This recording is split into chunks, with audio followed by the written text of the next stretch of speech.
წარმოგიდგენ ჩვენს პირველ სტუმარს, ის არის გიორგი ბუტიკაშვილი, კოალიციას სრულებებისთვის წევრი. მადლობა გიორგი სტუდიაში მობრძანებისთვის. დავიწყოთ რეორგანიზაციით, რომელიც დაიწყო დე-ფაქტო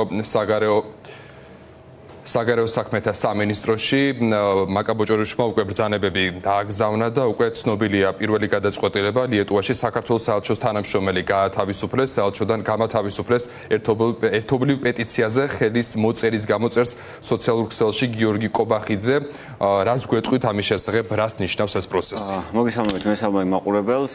ქართული ოცნება, სინამდვილეში რუსული ოცნება აგრძელებს რეპრესიებს საჯარო მოხელეებზე. ეს არ დაწყებულა გუშინ, დაიწყო დიდი ხნით ადრე და ის გეზი, რაც ქართულმა ოცნებამ აიღო, გაგრძელდება, რასაც ვუყურებთ.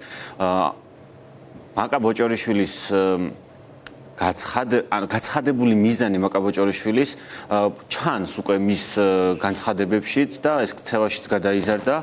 ჩვენ გვაქვს ასევე ინფორმაცია, რომ რეორგანიზაცია იწყება საგარეო საქმეთა სამინისტროში. საგარეო საქმეთა სამინისტროში ის ადამიანები, რომლებიც ევროპის ინტეგრაციაზე მუშაობდნენ, ვინც ნატოს ინტეგრაციის მიმართულებით მუშაობდნენ, მათი დეპარტამენტები უქმდება ან ერთიანდება ერთ რაღაცა კონკრეტულ დეპარტამენტში. შესაბამისად, ეს გულისხმობს იმას, რომ მაკაბოჭორიშვილს გადაწყვეტილი აქვს ყველა გაათავისუფლოს, ვინც რეალურად იბრძოდა ევროპული მომავლისთვის ან ნატოში ინტეგრაციისთვის. ეს არის ქართული რუსული გზა არის, რასაც მიყვებიან და ბოლომდე გაიტანენ ამ გზას. იმის მიუხედავად, რა პროტესტი მიმდინარეობს, იმის მიუხედავად ჩვენ რა სურვილი გვაქვს და იმის მიუხედავად რა სურს დასავლეთს. გიორგი, ეს როგორ უნდა გაიგონ იმ ადამიანებმა, რომლებიც უჭერენ მხარს ქართულ ოცნებას და სურთ მათ შორის ევროინტეგრაცია, ხო? ეს რა პროცესია? მართველი გუნდი, რეჟიმის წარმომადგენლები კამერების წინ ამტკიცებენ, რომ მათ სურთ ევროინტეგრაცია, ნატო, ევროკავშირი, თუმცა აი ამ მოცემულობით ისინი თქვათ ემიჯნებიან კონკრეტულ განცხადებებს, აკრიტიკებენ და თავს ესხმიან ჩვენი ქვეყნის რეალურ გულშემატკივრებს. ეს როგორ უნდა გაიგონ იმ მოქალაქეებმა, რომლებიც ქართულ ოცნებას მხარს უჭერენ? ჩვენმა მოქალაქეებმა, ვინც ჯერ კიდევ შემორჩა ქართულ ოცნებას და მხარს უჭერს ან ნეიტრალურ პოზიციაზე არის, მათ ერთი რამე უნდა გაიაზრონ ძალიან კარგად. საქართველოს იმ გზას, რა გზასაც ქართული ოცნება მიყვება, არის სრული იზოლაციონიზმისკენ მიმართული, რაც ავტომატურად გულისხმობს საქართველოს რჩება მარტო რუსეთთან, მარტო დარჩენილი საქართველოს რუსეთი გადაყლაპავს ნებისმიერ დროს. ეს უნდა გაიაზროს ნებისმიერ, მაგრამ ჩვენი მეგობარი და ის მეგობარი აქტი, რაზეც თქვენ საუბრობდით, არის სწორედ ეს ჩვენი უსაფრთხოების, ჩვენი შიმშვიდის გარანტია, რაც უნდა მოეცა ჩვენს მეგობრებს და იმ ადამიანებმა, ვინც დღემდე კიდევ ქართულ ოცნებას რაღაცა ფორმით ხარს უჭერს ან სჯერა რომ ქართული ოცნება პროდასავლური ძალა არის, ის თავად ისინი აღმოჩნდებიან ზეწოლის ქვეშ. დღეს თუ არა ხვალ სისტემა, რუსული სისტემა ასე მუშაობს, ნებისმიერ კრიტიკულ აზრს დევნის, მანამ სანამ სრულ იზოლაციაში არ მოაქცევს საზოგადოებას და ქვეყანას. ეს გზა აქვს არჩეული რუს ივანიშვილს, რომელსაც უნდა რუსული პოლიტიკა საქართველოში და მოხდებათ, მათაც მოხდებათ, იმ ადამიანებსაც შეეხებათ ეს ზეწოლა, ვინც დღეს ჩუმად არის და არა პროტესტებს. ხო შეეხოთ საგარეო საქმეთა სამინისტროს, საჯარო მოხელეებს ხო შეეხებათ. ისინიც ხო ჩუმად იყვნენ რაღაც პერიოდის მანძილზე, მათაც ხომ არ მოუღიათ ხმა. ეს ანტიევროპული მოძრაობები დღეს ხო არ დაწყებულა. დიდი ხანია ეს მუშაობს ქართულ ოცნებაში. ძალიან კარგად ხედავდნენ, როგორ იცვლებოდა სიტუაცია საგარეო საქმეთა სამინისტროში, მაგრამ მათ სიჩუმე არჩიეს, ხო? სიჩუმე არჩიეს იმისთვის, რომ გარანტიები ქონოდათ. მათ შორის ევროკავშირში საქართველოს ოცნება პირველ რიგში მის შესახებაც უნდა ითქვას, რომელიც მუდმივად დუღდა ამ პროცესში. ხო მივიდა იქამდე და მივა ნებისმიერ ადამიანამდე, ვინც ბოლოს სურათი ქართული ოცნების არის, რომ ჩვენ მოგთხოვენ რუსეთი ვადიდოთ და პუტინი ვადიდოთ. აქამდეც მივიდნენ. გიორგი, თქვენ ახსენეთ მეგობარი აქტი, გადამწყვეტი მოსმენა გაიმართება. ეს ნიშნავს თუ არა იმას, რომ საბოლოო ჯამში ამ დოკუმენტს ექნება ფინალი, ის დამტკიცდება და ასე შემდეგ. თუ არის რაღაც მაინც პროცენტული შანსი იმისა, რომ ჩავარდეს ეს დოკუმენტი, ამას უშვებ თუ არა თქვენ? არა, ჩავარდნას არ უშვებ, განსაკუთრებით შეთანხმება, რაც უკრაინასთან მიმართებაში დადო ამერიკამ. ეს არის ძალიან მნიშვნელოვანი ფაქტორი. მინერალებზე შეთანხმებას გულისხმობთ. დიახ, ეს არის 10 წლიანი რეკონსტრუქცია უკრაინის, სამხედრო ეკონომიკური თანამშრომლობა უკრაინასთან და ეს 10 წლიანი პერსპექტივაა, ხო? ანუ ეს შეიძლება პირდაპირ კავშირში არ არის მეგობარ აქტთან, მაგრამ გეოპოლიტიკურ კონტექსტში იცვლება ბევრი რამე. შავი ზღვის აუზი რეგიონი ბევრად უფრო მნიშვნელოვანი ხდება ამერიკისთვის, სწორედ აი ამ აქტიდან გამომდინარე, ამ თანხმობიდან გამომდინარე, რაც უკრაინასთან დაიდო, რაც ავტომატურად გულისხმობს იმას, რომ მეგობარ აქტს ამ გეოპოლიტიკურ სტრატეგიულ მიზნებში კიდევ უფრო მეტი მნიშვნელობა ენიჭება. ანუ ამერიკამ პირდაპირ რომ ვთქვათ, ხო, ამერიკის აი ამ მინერალებთან შეთანხმებით ამერიკამ განაცხადა, რომ ჩვენ გვაქვს ინტერესი შავი ზღვის აუზში, ჩვენ გვაქვს ინტერესი უკრაინასთან, ჩვენ გვაქვს ინტერესი, რომ უკრაინა იყოს ძლიერი როგორც სამხედრო თვალსაზრისით, ასევე ეკონომიკური თვალსაზრისით და აი ამ კონტექსტში მოიაზრება ზუსტად საქართველოს, რაც სტრატეგიის, რაც მეგობარი აქტის სტრატეგიას კიდევ უფრო აძლიერებს, რომ ეს სრულმასშტაბიანად იქნას მიღებული და უკვე აღსრულებაში შევიდეს, დაახლოებით ერთი თვე დაჭირდება ალბათ. ცვლილებას თუ ელოდებით, მაინც შინაარსობრივ მხარეს, რადგან ვიცით, რომ ამ დოკუმენტმა მაინც განიცადა, ხო, ცვლილება განსაკუთრებით არჩევნების შემდგომ. ელოდებით თუ არა ცვლილებას ძირითადი ხაზი არ შეიცვლება ცხადია, იმიტომ რომ ჩვენ ნახეთ ამერიკის განცხადებებიც, მინიშნებებიც ქართული ოცნების მიმართ, რომ ქართული ოცნება თუ არ დაუბრუნდება დემოკრატიულ გზას, ამერიკა აღარ განიხილავს საქართველოსთან სტრატეგიულ პარტნიორობას, სტრატეგიული პარტნიორობა არის შეჩერებული. ჩინეთთან კოლაბორაცია ქართული ოცნების მიერ დაწყებული არის ჩინეთის წითელი ხაზები, ირანია წითელი ხაზები. შესაბამისად, ამერიკა თავის გზას, რომელიც არის ძირითადი ღერძი მეგობარი აქტის, ეს არის სანქციები და დემოკრატიის ხაზზე დაბრუნება, მათ შორის ამერიკის სტრატეგიული ინტერესებთან თანხვედრა, ამ ხაზს თუ არ დაემორჩილება ქართული ოცნება, თუ მათ შორის არ დანიშნავს ახალ არჩევნებს თავისუფალ და სამართლეს, თუ არ გაათავისუფლებს პოლიტიკურ პატიმრებს, თუ არ შეწყვეტს დევნას პოლიტიკურ ამ საკითხებზე საერთოდ არ ამახვილებს ყურადღებას არც კი საუბრობენ გიორგი და უფრო მეტიც კმაყოფილები არიან იმ ვიზიტით, რომელიც შედგა ვაშინგტონში, მათ შორის საპასუხო რეაქცია ჰქონდათ ასევე ამერიკიდან და თქვეს და გაიმეორე ზუსტად იგივე მესიჯი, რაც ამერიკის ელჩთან შეხვედრის დროს მოხდა და ამერიკის საელჩოს მოუწია მე მათ ქართული ოცნების პროპაგანდისტულ გზავნილებზე საპასუხო რეაქცია ჰქონოდათ. ეს იყო რომ ქართული ოცნება თუ არ დაუბრუნდება დემოკრატიულ გზას, ამერიკა არ განიხილავს საქართველოსთან სტრატეგიულ პარტნიორობის გაგრძელებას, განახლებას. ეს დემოკრატიული გზა ავტომატურად ნიშნავს, რომ არჩევნები ჩატარდეს და რეჟიმის პატიმრები გათავისუფლდნენ. დემოკრატიისთვის თავარი ამოცანა რა არის, რომ თავისუფალი და სამართლიანი არჩევნები ტარდებოდეს, საზოგადოებას ჰქონდეს არჩევანის საშუალება, არ შედიოდეს ასე მკაფიოდ ჩვენ არ მოგვისმენია ახალი ადმინისტრაციის მხრიდან ახალი არჩევნებისა და რეჟიმის პატიმრების გათავისუფლების შესახებ. მკაფიოდ დემოკრატიული გზა რას ნიშნავს? დემოკრატიული გზა ნიშნავს იმას, რომ ქვეყანაში არ უნდა არსებობდნენ პოლიტიკური პატიმრები. დემოკრატიული გზა ნიშნავს, რომ არჩევნები უნდა ტარდებოდეს თავისუფალ და სამართლიან გარემოში და აი ეს არ უნდა იყოს კრიმინალური არჩევნები. მე ხომ არ ვფიქრობ, გიორგი, რომ სიცხადე ამ პროცესს აკლია იგივე შტატების მხრიდან. სიცხადე აკლია, მაგრამ ჩვენ უნდა დავინახოთ ნაბიჯები, რასაც დგავს. ჩვენ ვიცით, რომ დღემდე არ უღიარებიათ ქართული ოცნება ამერიკის ჩვენს პარტნიორებს, ვილსონის ჯგუფი, რომელიც მუდმივ რეჟიმში აკრიტიკებს ქართული ოცნების წარმომადგენლებს, ორპარტიული მხარდაჭერა აქვს მეგობარ აქტს. ეს შეიძლება პირდაპირ მესიჯით არ არის გაკეთებ განაცხადი არც ამერიკის ელჩისგან, არც ახალი ადმინისტრაციისგან, მაგრამ ქმედებები, რასაც ისინი დგავენ, ნაბიჯები, როგორც ისინი მოქმედებენ, ცალსახად მიანიშნებს იმაზე, რომ ქართულ ოცნებას არ აქვს ამერიკისგან მხარდაჭერა. მეგობარი აქტი და განსაკუთრებით აი ეს უკრაინასთან შეთანხმება რატომ არის მნიშვნელოვანი? ეს 10 წლიანი სტრატეგიული პარტნიორობა, 10 წლიან სტრატეგიულ პარტნიორობაში უკრაინასთან, რომელიც ჩვენი მეზობელია შავი ზღვით, ხო? საქართველოს გადის სწორედ აი ამ უსაფრთხოების კონტექსტში. ჩვენთვის შავი ზღვა არის ერთი მხრივ ოქროს გასაღები, რომ ჩვენ ვიყოთ ევროპის ნაწილი და მეორე არის უსაფრთხოების კუთხით მნიშვნელოვანი როგორც ამერიკისთვის, ისე ევროპისთვის. ანუ ჩვენ ეს გვაძლევს იმის საშუალებას და იმის თქმის უფლებასაც, რომ უკრაინასთან 10 წლიანი გაფორმებული სტრატეგიული თანამშრომლობა ავტომატურად ნიშნავს იმას, რომ საქართველოსთვის, მეგობარი აქტისთვის ეს იქნება გადამწყვეტი. დიდი მადლობა, ცოტა ხანში გაგესაუბრებით. ახლა ჩავთვალთ პირდაპირ ეთერში ქეთი ნადიბაიძეს, ის თბილისის საქალაქო სასამართლოში იმყოფება და ისაუბრეს პრესამსახურების წარმომადგენლების საქმეზე, რომელთაც ითხოვს პატიმრობის შეფარდება. შინაგან საქმეთა სამინისტრო. ქეთი გისმენთ დეტალებს ველოდებით ჩვენგან. დიახ, მოსამართლე გავიდა გადაწყვეტილების მისაღებად, ეს წუთია ცნობათა დარბაზი დატოვეს განსასჯელის სკამზე მცდომებმა, შეიძლება ითქვას პრესამსახურის წარმომადგენლებმა კოალიცია ცვლილებისთვის ორი წარმომადგენელი ანა ყურაშვილი, ასევე მირანდა ბაღათურია, ჩვენს გვერდით იმყოფება ახლა ანა ყურაშვილი, რომელმაც ეს წუთია დარბაზი დატოვა და ისოლდება მოსამართლის გადაწყვეტილებას. ანა, გითხარი, როგორ ჩაიარა ამ სხდომამ და რას გედავებიან და რატომ ითხოვს ძალოვანი უწყება პატიმრობას? მე დავებიან მიყოლიჩელი მირიან მირიან ქოთარაძის შეურაცხყოფას, აღარ იმ ეპიზოდს, სადაც საერთოდ არ ვიყავი და ფიზიკურად ვერ მივაყენებდი ვერავის სიტყვიერ შეურაცხყოფას.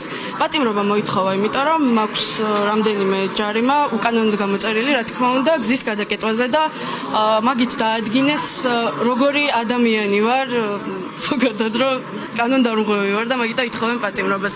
მაგ ჯარიმებმა ვერ გააჩერა და შესაბამისად მოვითხოვთ შეგარჩიეს როგორ გგონია არც შენ არც მირანდა ფიზიკურად არ იმყოფებოდით იმ ტერიტორიაზე იმ ადგილზე რაზეც დაურს ხო შინაგან საქმეთა სამინისტრო რატომ შეგარჩიეს არ ვიცი მართლა წარმოადგენა არ მაქვს მე და მირანდა რატო შეგვარჩიეს მირანდის кейსი კიდე საერთოდ განსხვავებულია სხვა პროცესზე იმყოფებოდა რეჟიმის ერთ-ერთი ხერხია რომ ეგრე დააშინეს აქტიური ადამიანები მაგრამ რა ვიცი ხა დაშინებულზე მეტად გაბრაზებული ვარ ვფიქრობ რომ შეიძლება შინაგან საქმეთა სამინისტროს მოთხოვნა დააკმაყოფილოს მოსამართლე არ გამორიცხავ არაფერს საცნობათა დარბაზში დაგაპატიმრა რიცხავ არაფერს კარგი თქვენ უსმენთ ანა ყურაშვილს მირანდა ბაღათურიასაც ხედავ ახლა აქ მირანდა ჩვენთანაც რომ გადმოინაცვლო თუ შეიძლება ელოდებით მოსამართლის გადაწყვეტილებას გეღიმება ჩვენს გვეღიმება თუმცა არ არის სასაცილო ის ყველაფერი რაც ხდება ფიქრობ რომ შეიძლება მოსამართლემ დააკმაყოფილოს ძალოვანი უწყების მოთხოვნა მე მაქვს ძალიან დიდი იმედი იმიტომ რომ ცალზე მეტი ავიმყოფები პროცესზე და ძალიან დიდი იმედი მაქვს რომ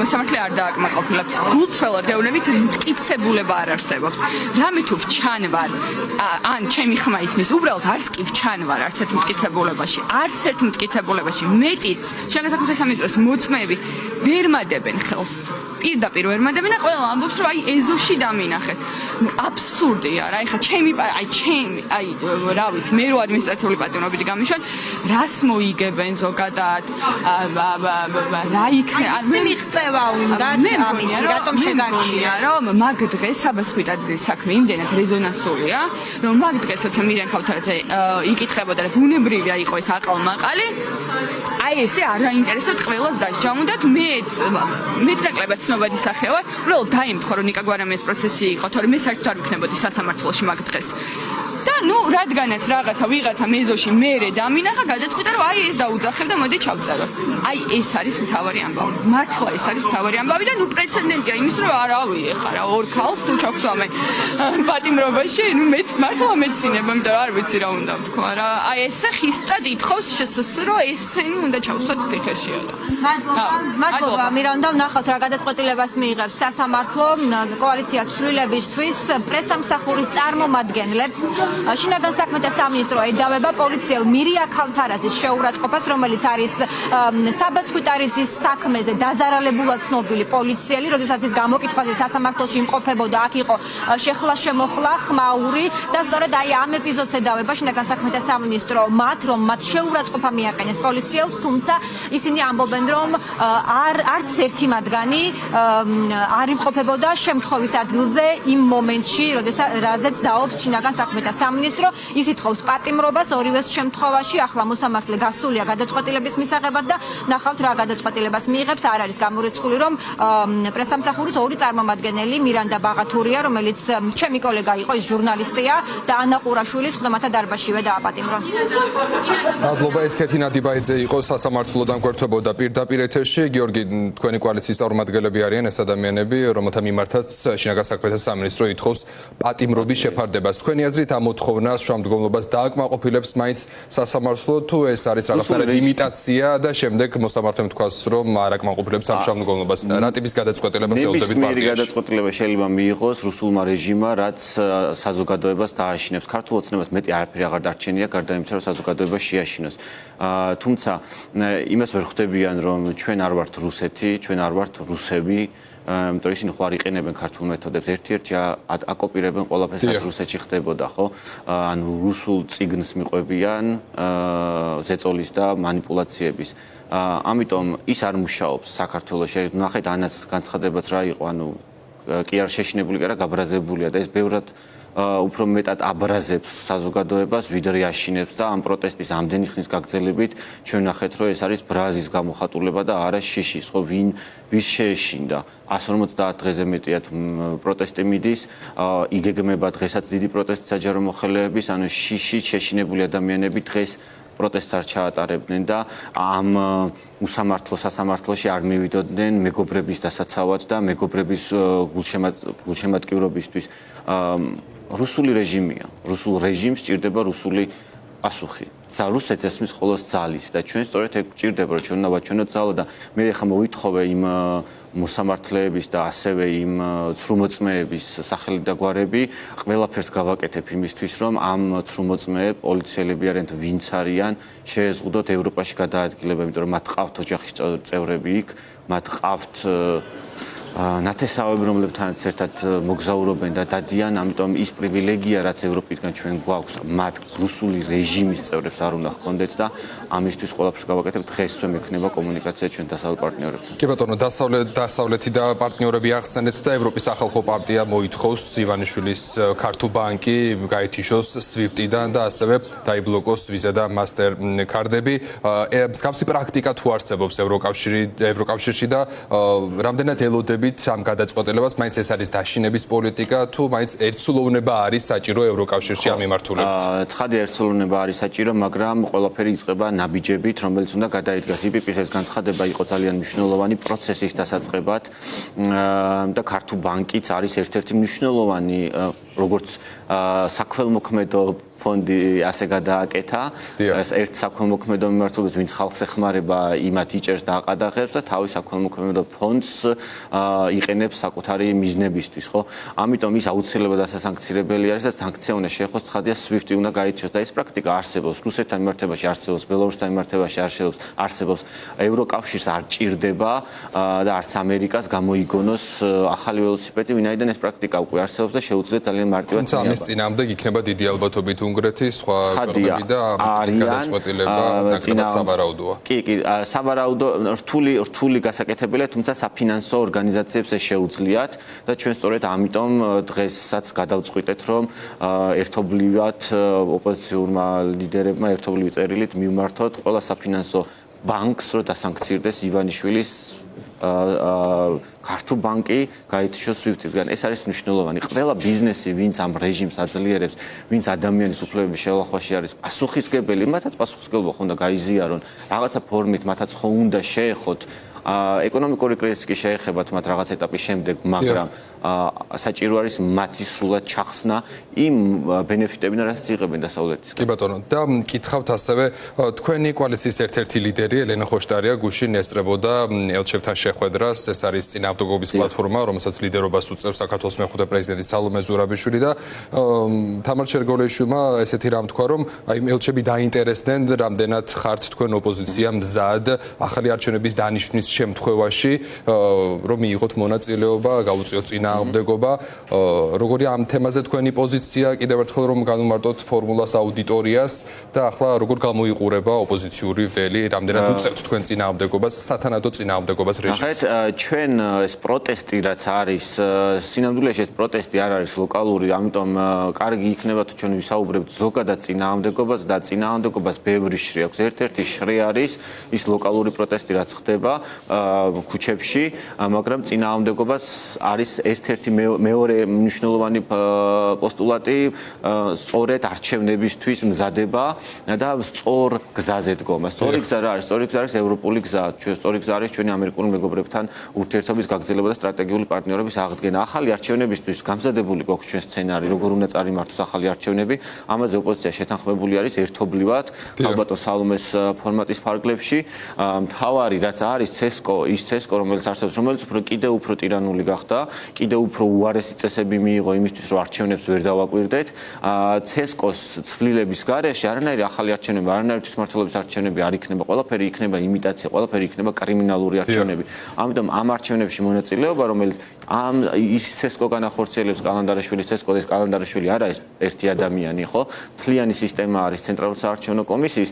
ამაზე შეთანხმებული ვართ, ამაზე არსებობს სტრატეგია, ამაზე არსებობს გეგმა, რომელსაც ჩვენ გავყვებით. თავარია დაინიშნოს ახალი არჩევნები. და ეს ახალი არჩევნები დაინიშნება სწორედ ამ წინააღმდეგობის ფონზე, რა წინააღმდეგობაშიც იმყოფება, რა წინააღმდეგობასაც უწევს საქართველოს ნებისმიერი მოქალაქე, ვინც ქუჩაში დგას და არა მარტო ქუჩაში, ვინც ჩვენს დასავლელ პარტნიორებთან მუშაობს, ვინც სასამართლოზე დგას ახლა და იქ ელაპარაკება მოსამართლეებს, ანუ ნებისმიერი პროტესტის ფორმა არის მნიშვნელოვანი ზოგადი წინააღმდეგობისთვის და ეს წინააღმდეგობა გაუჩერებელია. დიდი მადლობა გიორგი სტუდიაში მობრძანებისთვის. მადლობა გიორგი თქვენ. პუტიკაშვილი საუბრობდა პირდაპირ ეთერში კოალიცია ცვლილებისთვის ერთ-ერთი წევრია.